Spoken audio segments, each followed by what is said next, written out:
प्रश्न, अंधारात माणूस कधी असतो? जेव्हा त्याला येशू ठाऊक नसतो तेव्हा. जेव्हा त्याला येशू ठाऊक नसतो तेव्हा तो अंधारात असतो.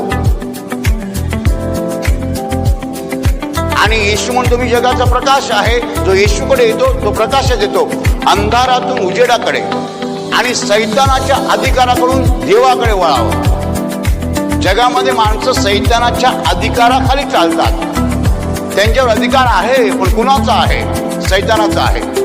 योहानाचं पहिलं पत्र अध्याय 5:19 म्हणतं की सर्व जग त्या दुष्टाच्या अधीन आहे.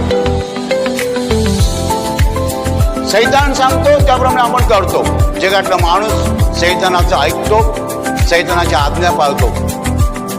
मी तुला त्यांच्याकडे पाठवतो, त्यांनी अंधारातून उजेडाकडे आणि सैतानाच्या अधिकारातून देवाकडे वळावं. सगळी पृथ्वी अंधारामध्ये आहे, येशू जगात प्रकाश म्हणून आलेला आहे.